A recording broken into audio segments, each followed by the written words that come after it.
So recently I found this great piece of furniture at my favorite thrift store for $6. I loved the look of it. It was a very quality piece of furniture. It was heavy and I loved the knobs on it. When I pulled out the drawer, it had the dovetailing at the back, and so it was checking off all of the boxes. I thought it would make a perfect candidate for my newest experiment when it comes to oven cleaner wood stripping. Wanted to know, do I have to buy Easy Off? So for this project, I went ahead and bought the Great Value brand oven cleaner. It's the Walmart brand.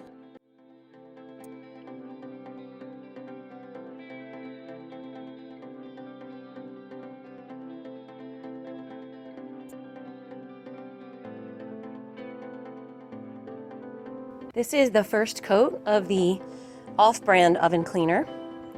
Just doing a test to see, will the off-brand work as well as Easy Off?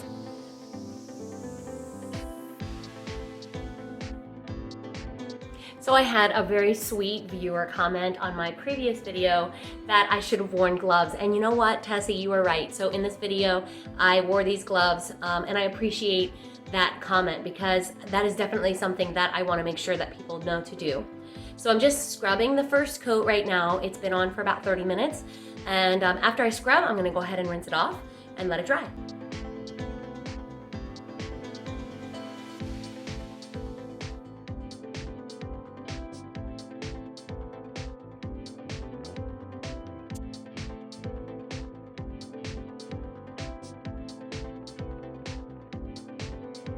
I scrubbed and rinsed the first coat after about 30 minutes of it sitting. I'm gonna be honest, I don't think that the off-brand works as well as the Easy Off name brand. I don't know yet because the Easy Off I did 2 coats, but this one looks like it did not remove as much of the stain as the first time around that I did this with the brand name Easy Off. So we're gonna let it dry and do a second coat and see what happens.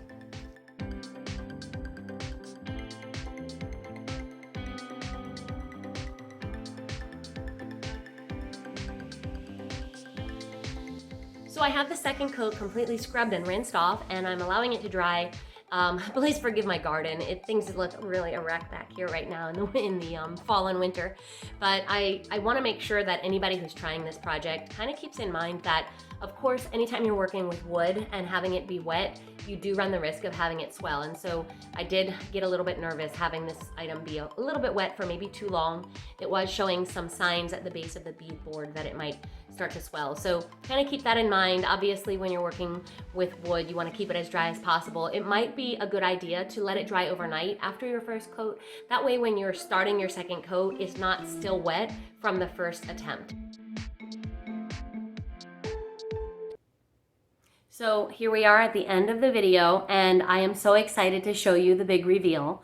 I know that you guys are probably just as curious as I was to find out whether or not you really have to spend the extra money on the name brand, or is it totally fine to go ahead and buy the store-bought.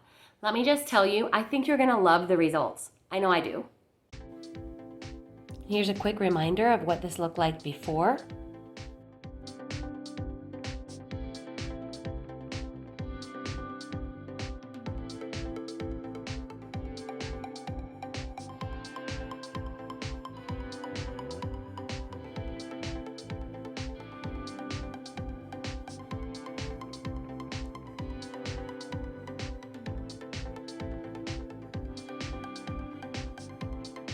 Thanks so much for hanging out with me. I had so much fun doing this project and I love the results.